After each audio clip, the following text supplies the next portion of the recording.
देश में कोरोना का संक्रमण बढ़ रहा है। इस बीच विपक्ष की ओर से लगातार आवाज उठाई जा रही है कि सरकार को गरीबों के लिए आर्थिक मदद का ऐलान करना चाहिए। वहीं कांग्रेस नेता राहुल गांधी ने इस मसले पर आज प्रेस कॉन्फ्रेंस की। राहुल गांधी ने प्रेस कॉन्फ्रेंस में कहा कि हम एक गंभीर स्थिति में हैं, सभी राजनीतिक दलों को एक साथ आना होगा। राहुल ने कहा कि लॉकडाउन कोरोना रोकने का हल नहीं है।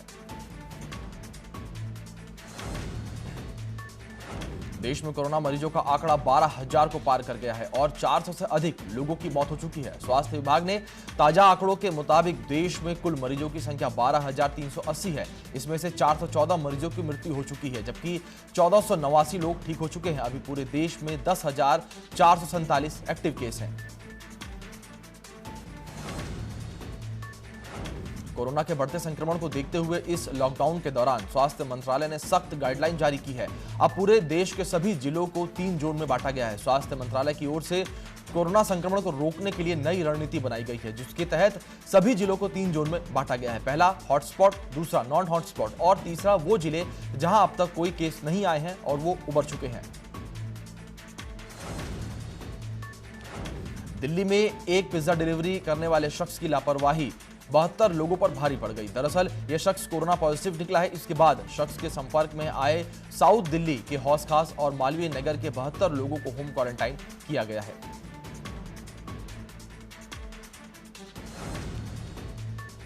मध्य प्रदेश के इंदौर में कोरोना वायरस के 42 नए मामले सामने आने के बाद राज्य में हड़कंप मच गया है। इंदौर में तेजी से कोरोना के मामले बढ़ रहे हैं, तो वहीं स्वास्थ्य अधिकारियों ने बताया कि मध्य प्रदेश में कोरोना वायरस के मामले बढ़कर 980 हो गए हैं। इंदौर में बुधवार रात 42 नए मामले सामने आए थे। मुरादाबाद में कोरोना जांच करने गई मेडिकल टीम पर हुए हमले के मामले में 17 लोगों को गिरफ्तार किया गया है। इस मामले में एक एफआईआर दर्ज की गई है। पुलिस का कहना है कि ड्रोन कैमरों की मदद से पकड़े गए लोगों की पहचान की गई थी। घटनास्थल के पास महिलाएं और पुरुष छत से पथराव करते हुए देखे गए थे। कोरोना वायरस के कहर को देखते हुए सलमान खान ने एक वीडियो और फोटो शेयर कर जागरूकता फैलाने की कोशिश की है, जिसमें सलमान खान का एक वीडियो सोशल मीडिया पर जमकर वायरल हो रहा है, जिसमें वह डॉक्टर्स और पुलिस पर पथराव बरसाने वालों को फटकार लगाते हुए नजर आ रहे हैं।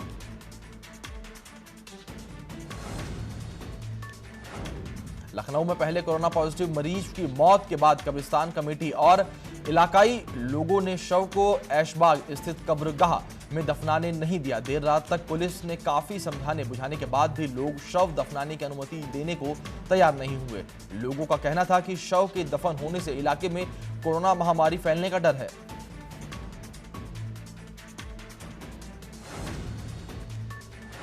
आगरा में बुधवार को एक बार फिर कोरोना का कहर देखने को मिला। लखनऊ से देर रात जारी रिपोर्ट में आगरा में 19 और कोरोना संक्रमित घोषित किए गए। वहीं जिले में एक कोरोना संक्रमित की मौत भी हो गई। अब तक जिले में 5 मरीजों की मौत हो चुकी है। आगरा जिले के डीएम प्रभु एन सिंह ने बताया कि आगरा जिले में कोरोना संक्रमित की संख्या बढ़कर 167 हो गई है।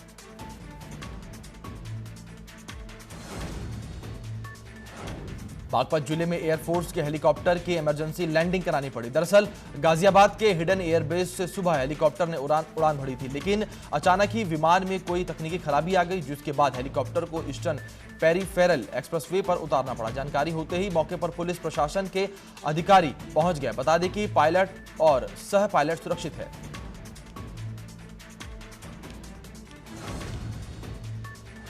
बदायूं में भी कोरोना के और 2 नए मामले सामने आए हैं, जिसमें बदायूं के कोरोना मरीजों की संख्या 4 हो गई है। जैसे ही प्रशासन सूचना मिली कि शहर में पहला मामला सामने आया है, वैसे ही पूरा मोहल्ला सील कर दिया गया है और किसी भी आने जाने वाले की पूरी तरीके से रोक लगा दी गई है और पूरा इलाका हॉटस्पॉट कर दिया गया है।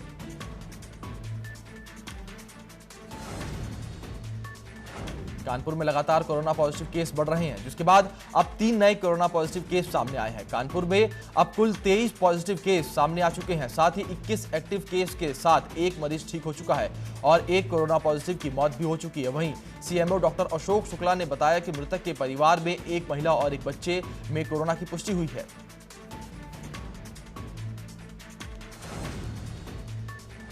उत्तर प्रदेश में कोरोना के मामले लगातार बढ़ते ही जा रहे हैं। वहीं मेरठ जिले में नए 4 कोरोना संक्रमित मिलने से मेरठ में मिले 4 नए कोरोना मरीज मिलने से स्वास्थ्य विभाग में हड़कंप मच गया है। 4 मरीजों में से एक मरीज जमाती है। इसके साथ ही जिले में मरीजों की संख्या 68 हो गई है, जिसमें से 13 मरीज ठीक हो गए हैं, जबकि एक की मौत हो गई है।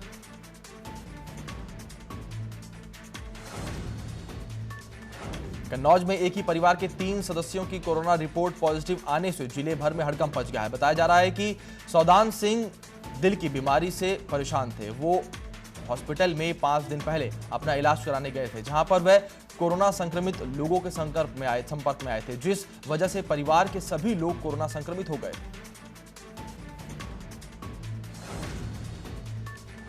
लखनऊ में आज सभी विभाग के अपर मुख्य सचिव और विशेष सचिव सक्रिय हो गए हैं और अपने विभागों का कार्यभार संभाल लिया है। इसी क्रम में आज से उत्तर प्रदेश लोक भवन, विधानसभा और बापू भवन में सक्रियता बढ़ गई है। आपको बता दें कि कोरोना संकट में उत्तर प्रदेश सरकार ने सबसे पहले टीम 11 बनाई है, जिसमें 11 विभागों के शीर्ष अधिकारियों को मिलाकर यह टीम बनाई गई है।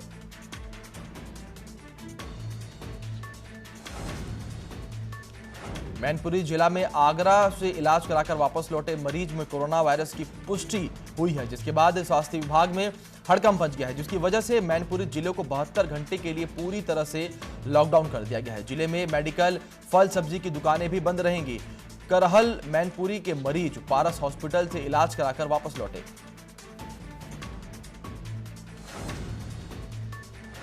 रामपुर के थाना भौट इलाके में आज 31 नेपाली कपड़ा व्यापारियों को रामपुर से बसा जाते वक्त पुलिस ने पकड़ लिया। पूछने पर पता चला कि सभी रामपुर के सिविल लाइन थाना इलाके में पिछले 8 महीने से रह रहे थे और यहां गर्म कपड़े का कारोबार करते थे। पुलिस के अधिकारियों के अनुसार सभी को वापस रामपुर भेज दिया गया है और इन्हें क्वारंटाइन भी किया जाएगा।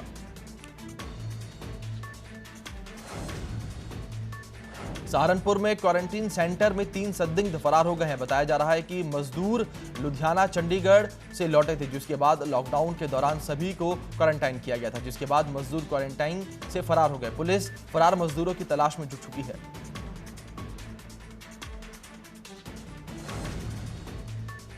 बुलंदशहर में पुलिस ने कोरोना पॉजिटिव के संपर्क में आने की जानकारी छिपाने और कोरोना संक्रमण फैलने के आरोप में एक कोरोना संदिग्ध पर एफआईआर दर्ज की है। एफआईआर हत्या का प्रयास और महामारी एक्ट की धाराओं में दर्ज की गई है।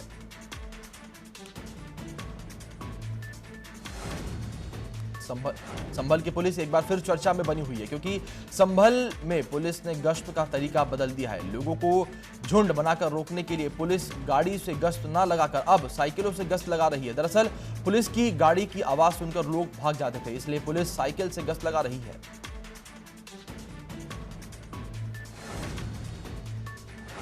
उत्तरकाशी में लॉकडाउन का सख्ती से पालन कराने के लिए और लोगों को जागरूक करने के लिए पुलिस क्षेत्राधिकारी के नेतृत्व में जवानों द्वारा फ्लैग मार्च निकाला गया। इस दौरान सोशल डिस्टेंसिंग का भी ध्यान रखा गया। फ्लैग मार्च के माध्यम से लोगों को कोरोना से बचाव के तरीके बताए गए।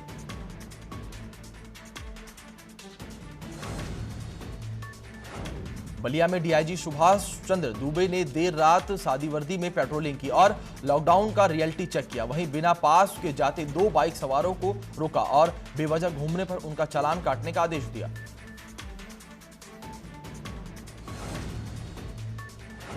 उत्तराखंड में मुख्यमंत्री ने अपने अधिकारियों के साथ बैठक की है और लॉकडाउन का कड़ाई से पालन कराने के निर्देश दिए हैं, जिसको लेकर गोरखपुर के डीआईजी राजेश मोदक ने कुशीनगर के बॉर्डर इलाकों का दौरा किया। डीआईजी ने महाराजगंज और कुशीनगर जनपद के बॉर्डर इलाकों में सीमाओं की सुरक्षा को लेकर औचक निरीक्षण किया और सुरक्षा व्यवस्था को मजबूत बनाए रखने के आवश्यक दिशा निर्देश भी दिए।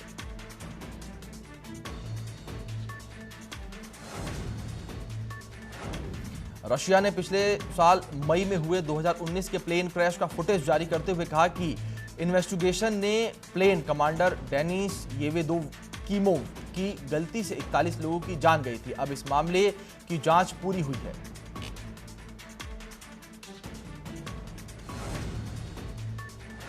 लॉकडाउन के बीच DG law and order Ashok Kumar Haridwar पहुंचे। हरिद्वार में सील किए गए ज्वालापुर इलाकों का निरीक्षण किया। इस दौरान डीजी लॉ एंड ऑर्डर ने मुस्लिम समाज के लोगों से रमजान घर में रहकर मनाने की अपील की। बता दें कि ज्वालापुर कोतवाली क्षेत्र में 2 जमाती कोरोना पॉजिटिव मिले थे। लॉकडाउन के बीच DG law and order Ashok Kumar Haridwar पहुंचे। हरिद्वार में सील किए गए ज्वालापुर इलाकों का निरीक्षण किया। इस दौरान डीजी लॉ एंड ऑर्डर ने मुस्लिम समाज के लोगों से रमजान घर में रहकर मनाने की अपील की। बता दें कि ज्वालापुर कोतवाली क्षेत्र में 2 जमाती कोरोना पॉजिटिव मिले थे। खास बात यह है कि कोरोना के बढ़ते प्रकोप को देखते हुए हरिद्वार, देहरादून और उधम सिंह नगर को हॉटस्पॉट घोषित कर दिया गया है। Law and order Ashok Kumar Haridwar पहुंचे थे और यहां पर उन्होंने निरीक्षण किया था।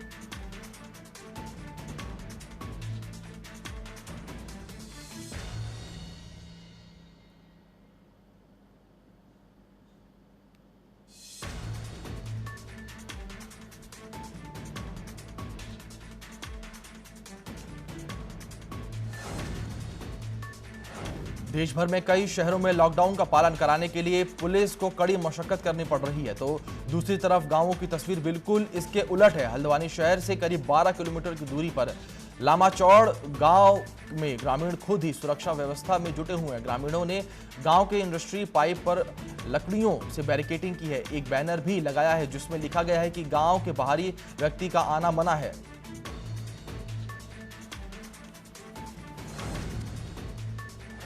उत्तराखंड में कोरोना संक्रमण के कारण पटरी से उत्तर प्रदेश की आर्थिकी दोबारा पटरी पर लाने के लिए उच्च स्तरीय सलाहकार समिति का गठन किया गया है। मुख्यमंत्री त्रिवेंद्र सिंह रावत के निर्देश पर प्रदेश की आर्थिकी के सुधार लाने और आजीविका के संसाधनों में वृद्धि करने के लिए पूर्व आईएएस इंदु कुमारी पांडे की अध्यक्षता में समिति बनाई गई है।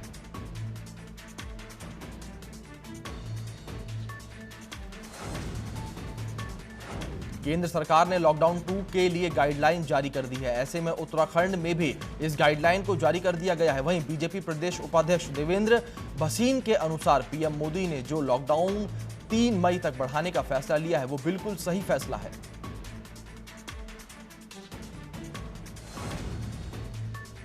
उत्तराखंड के 9 जिले कोरोना से पूरी तरह से सुरक्षित हैं, जिसके चलते इन जिलों में 20 अप्रैल के बाद कई रियायतें राज्य सरकार देगी। हालांकि पौड़ी जिले में एक कोरोना पॉजिटिव युवक मिला था जो अब ठीक होकर डिस्चार्ज हो चुका है। ऐसे में पौड़ी देश के उन 25 जिलों में से एक है जहां एक कोरोना मरीज मिलने के बाद कोशिश की गई और उसके बाद वहां कोई दूसरा मरीज नहीं मिला।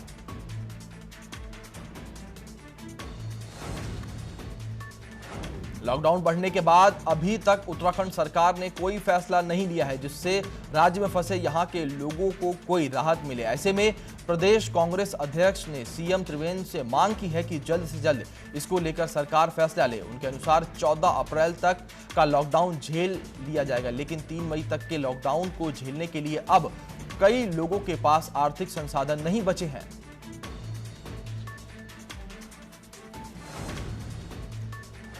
उत्तराखंड के पुलिस महानिदेशक अशोक कुमार का स्थानीय पुलिस महकमे ने जोरदार स्वागत किया। पुलिस महानिदेशक अशोक कुमार ने पुलिस अधिकारियों से बैठक कर उधम सिंह नगर की लॉकडाउन से संबंधित स्थितियों पर चर्चा की और इस लॉकडाउन में अपनी महत्वपूर्ण भूमिका अदा करने वाले पुलिस कर्मचारियों को सम्मानित किया।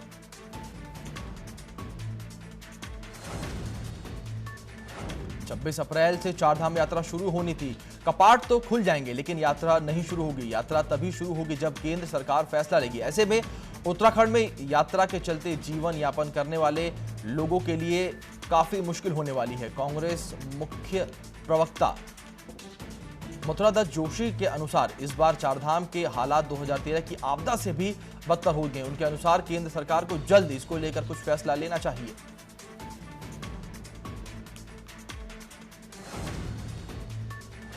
उत्तराखंड की प्रदेश सरकार मुख्यमंत्री राहत कोष से गरीबों को राशन उपलब्ध करवा रही है, लेकिन सरकार के अधिकारियों की मनमानी का आलम यह है कि ग्राम प्रधानों और नगर निगम के पार्षदों द्वारा पात्र लोगों की सूची बनाकर अधिकारियों को दी जा रही है। उसके बाद भी गांव के दर्जनों परिवारों को मुख्यमंत्री राहत कोष से आई मदद से अछूत है वो।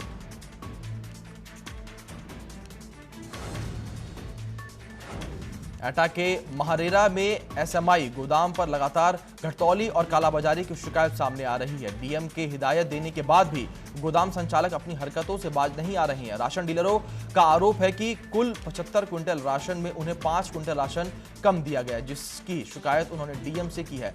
मामले में डीएम मुख्यालय भारती ने भी कार्रवाई का आश्वासन दिया है। पौड़ी गढ़वाल में देवप्रयाग विधानसभा के युवा विधायक विनोद कंडारी ने कोविड-19 से लड़ने के लिए मैदान में उतर गए हैं। विधायक ने विधानसभा के कीर्तिनगर, चौरास मंडी कॉलोनी और विधानसभा के दूर दराज के गांवों में जाकर खुद फॉगिंग और कीटनाशकों का छिड़काव कर रहे हैं। इस दौरान उनके साथ रहने वाले भाजपा कार्यकर्ता सोशल डिस्टेंसिंग का भी बखूबी पालन कर रहे हैं। हरदोई के मंडल आयुक्त मुकेश मिश्रा सांडीला तहसील का औचक निरीक्षण करने पहुंचे। मंडल आयुक्त के औचक निरीक्षण से हड़कंप मच गया। मुकेश मिश्रा ने सामुदायिक रसोई, क्वारंटाइन सेंटर और मंडी समिति का निरीक्षण किया। उसके बाद हरदोई में कलेक्ट्रेट में बने कंट्रोल रूम का भी निरीक्षण किया। साथ ही जिलाधिकारी को निर्देश कर सभी व्यवस्थाओं को चुस्त दुरुस्त रखने का निर्देश दिए।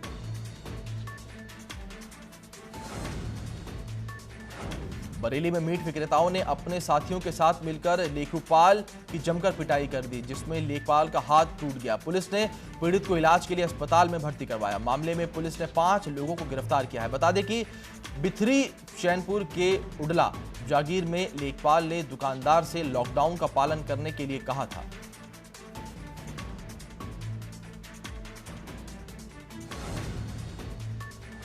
जालौन में अज्ञात कारणों के चलते गेहूं के खेत में भीषण आग लग गई, जिसके बाद देखते ही देखते आग ने कई एकड़ फसल को जलाकर राख कर दिया। सूचना पर पहुंची फायर ब्रिगेड की टीम ने कड़ी मशक्कत के बाद आग पर काबू पाया। वहीं फसल में आग लगने से किसानों को काफी नुकसान हुआ है।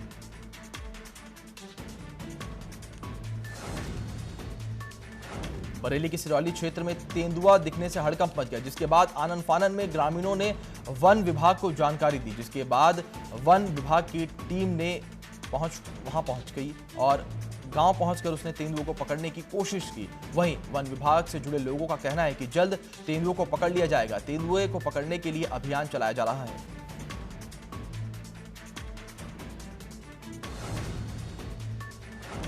कासगंज के सोरो कोतवाली के गांव होडलपुर में गोलीकांड से सनसनी फैल गई है, जहां विकलांग युवक ने वृद्ध महिला को गोली मार दी है, तो वहीं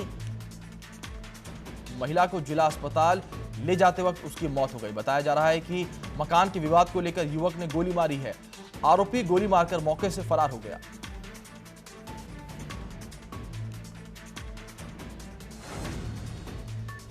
अलीगढ़ के अतरौली कोतवाली के गांव औरैनी दलतपुर में एक महिला की आग से जलकर मौत हो गई। पुलिस ने शव पोस्टमार्टम के लिए भेजा है। इस घटना के बाद मृतक के ससुराल वाले घर से भाग गए। वहीं परिजनों ने ससुराल पक्ष पर हत्या के आरोप लगाए हैं। परिजनों की तहरीर पर पुलिस ने मामला दर्ज कर लिया है और जांच में जुट गई है।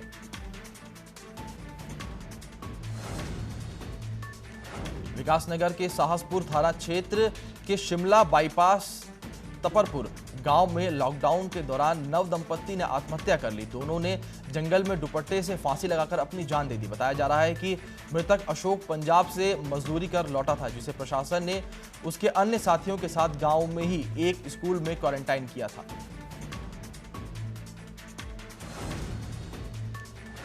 दुनिया इस वक्त कोरोना वायरस महामारी के संकट से जूझ रही है। बड़ी से बड़ी महाशक्ति ने इस वायरस के आगे घुटने टेक दिए हैं। इस महासंकट के बीच भारत दुनिया में एक ऐसा देश बनकर उभरा है जो हर किसी की मदद कर रहा है। यूएई ने अब भारत ने हाइड्रोक्सीक्लोरोक्विन के लिए मदद मांगी है, जिस पर भारत ने उसे हर संभव सहायता का आश्वासन दिया है।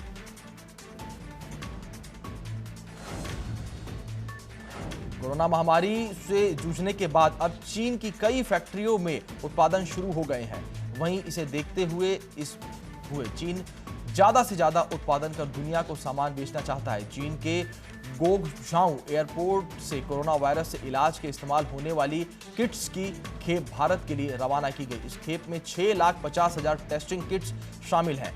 चीन में भारत के राजदूत विक्रम मिस्री ने इसकी जानकारी दी।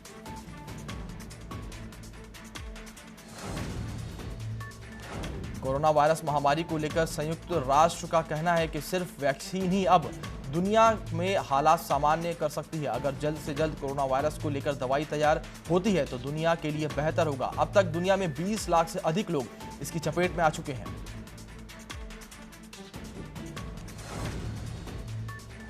कोरोना वायरस के बढ़ते प्रकोप की वजह से देश में लॉकडाउन 3 मई तक आगे बढ़ा दिया गया है। ऐसे में एसी, कूलर, रेफ्रिजरेटर की बिक्री का कारोबार पूरी तरह से चौपट होने का डर है। कारोबारियों के मुताबिक मई में अगर कारोबार शुरू होता है तो भी उनका बिजनेस 30 से 40% तक डाउन हो जाएगा और पूरे देश में कारोबारियों को अरबों का नुकसान होगा।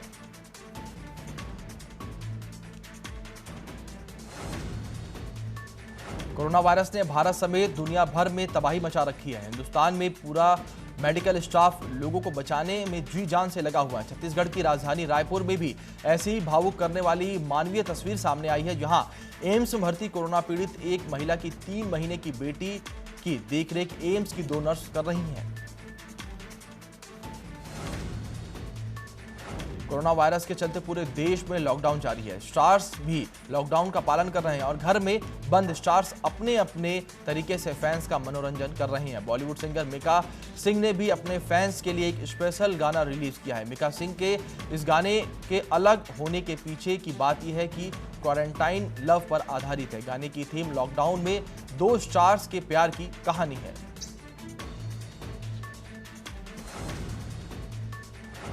बॉलीवुड एक्ट्रेस और पूर्व मिस यूनिवर्स लारा दत्ता का आज जन्मदिन है। लारा अपना 41वां जन्मदिन मना रही हैं। 16 अप्रैल 1978 को लारा का जन्म गाजियाबाद में हुआ था। मिस यूनिवर्स बनने के बाद लारा दत्ता ने 2003 में फिल्म इंडस्ट्री में कदम रखा था। अक्षय कुमार के साथ फिल्म अंदाज से लारा ने डेब्यू किया और इसी फिल्म के लिए उन्हें बेस्ट न्यूकमर का अवार्ड भी मिला था।